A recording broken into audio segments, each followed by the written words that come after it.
بسم اللہ الرحمن الرحیم۔ ابلیس کا اسم ذات عبرانی لفظ ہے، مگر اہل عرب اسے بل سے ماخوذ کہتے ہیں، جس کے معنی نا امید ہونے کے ہیں، کیونکہ ابلیس کو اللہ سے کوئی امید نہیں رہی، اس لیے ابلیس کہلایا۔ اسے شیطان اور عدو اللہ یعنی خدا کا دشمن بھی کہتے ہیں۔ قرآن اس کا ظہور ابتدائے عالم سے بتاتا ہے۔ اس نے آدم اور حوا کو بہکایا اور شجر ممنوعہ کے کھانے کی اس لیے ترغیب دی کہ وہ کہیں ہمیشہ جنت میں ہی نہ رہیں۔ جب اللہ نے آدم میں روح پھونکی تو حکم دیا کہ تمام فرشتے اسے سجدہ کریں۔ سب نے سجدہ کیا مگر ابلیس نے انکار کر دیا۔ اس نے کہا کہ میں آگ سے بنا ہوں اور آدم خاک سے۔ اس پر رب کی بارگاہ سے نکال دیا گیا۔ اس نے اللہ سے قیامت کے دن تک کی مہلت طلب کی جو دے دی گئی، اور لوگوں کو بہکانے کی طاقت بھی دے دی گئی۔ علامہ ذم کشری اسے جن مانتے ہیں، کیونکہ قرآن میں ہے کانا من الجن، وہ جن تھا، مگر بہت سے علماء اسے فرشتہ مانتے ہیں، اور بعض علماء نے یہ بھی کہا کہ جن بھی فرشتوں میں شامل تھے جو جنت کے محافظ تھے، مگر جن نار سموم سے پیدا کیے گئے اور فرشتے نور سے تخلیق ہوئے۔ ابتدا میں جن زمین پر رہتے تھے وہ آپس میں لڑنے لگے تو اللہ نے ابلیس کو ان کے پاس بھیجا۔ بعض روایات سے یہ بھی ثابت ہوتا ہے کہ ابلیس ارضی جنات سے تھا۔ انجام کا شیطان اور اس کے ساتھیوں کو جہنم میں پھینک دیا جائے گا۔ وہ اپنے دوستوں سے کہے گا کہ تم پر لعنت ہو، اب تم سدا جہنم میں رہو۔ شیطان ابتدائے آدم کو بہکانے میں مشغول رہتا ہے، مگر نیک بندوں پر اس کا بس نہیں چل سکتا۔ حنف بن قیس رضی اللہ تعالیٰ عنہ فرماتے ہیں کہ حضرت عمر رضی اللہ تعالیٰ عنہ سے ملاقات کے لیے ایک مرتبہ مدینہ منورہ جانا ہوا۔ ایک مجمع میں حضرت کعب احبار رضی اللہ تعالیٰ عنہ کو تقریر کرتے ہوئے دیکھا تو میں بھی بیٹھ گیا۔ وہ فرما رہے تھے کہ حضرت آدم علیہ السلام نے وفات کے وقت اللہ تعالیٰ سے عرض کیا، یا اللہ میری موت سے میرا ازلی دشمن ابلیس بہت خوش ہوگا، اس کو تو قیامت تک زندہ رہنا ہے۔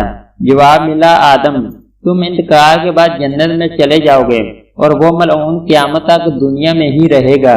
آخر میں اس کو موت آئے گی تاکہ ساری دنیا کے لوگوں کے برابر موت کی تکلیف اٹھائے۔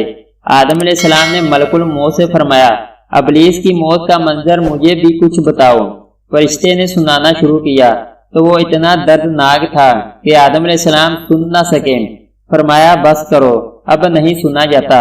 اتنا فرما کر حضرت کعب خاموش ہو گئے۔ لوگوں نے کہا، حضرت کچھ ہمارے سامنے بھی اس کی موت کا منظر بیان فرمائیں۔ پہلے تو انکار کیا، مگر لوگوں کے بے حد اصرار پر فرمایا، جب قیامت قریب آئے گی لوگ حسب عادت بازاروں میں مشغول ہوں گے۔ اچانک ایک زوردار دھماکہ ہوگا جس سے بہت سے لوگ بے ہوش ہو جائیں گے۔ اللہ تعالیٰ ملک الموت سے فرمائیں گے، میں نے سب سے زیادہ تمہارے مددگار معاون بنائے اور تم کو ان سب کے برابر قوت دی۔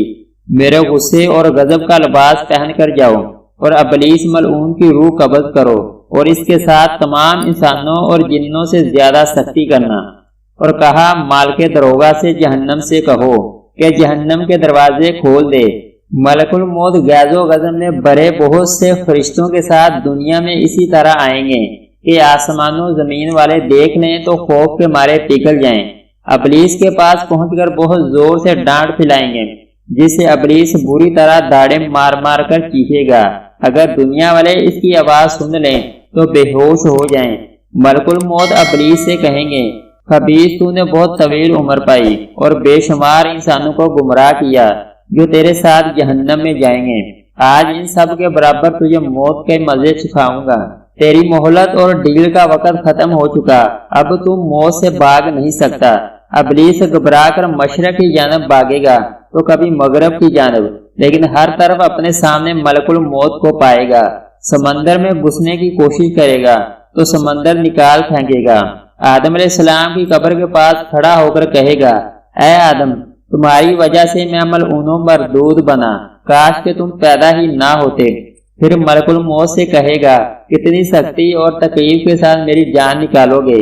فرمائیں گے، جتنے لوگ جہنم میں ہیں ان سب کی موت سے کہیں زیادہ تکلیف اور سختی کے ساتھ۔ یہ سن کر تڑپنے لگے گا اور چیختا چلاتا ادھر ادھر بھاگے گا اور جہاں موت آنی ہے وہاں گر جائے گا۔ وہ جگہ آگ کے انگارے کی طرح سرخ ہوگی اور وہاں جہنم کی سنڈاسیاں لگی ہوں گی۔ ان سنڈاسیوں سے تڑپا تڑپا کر اس کی جان نکالی جائے گی۔ آدم علیہ السلام و حوا سے کہا جائے گا ذرا اپنے دشمن کو دیکھو کس طرح ذلت کے ساتھ مر رہا ہے۔ وہ دیکھ کر خوش ہوں گے اور کہیں گے یا اللہ تو نے ہم پر اپنی نعمت مکمل فرما دی۔ اگر آپ کو ہماری ویڈیو اچھی لگی تو اس کو لائک اور سبسکرائب کر دیں۔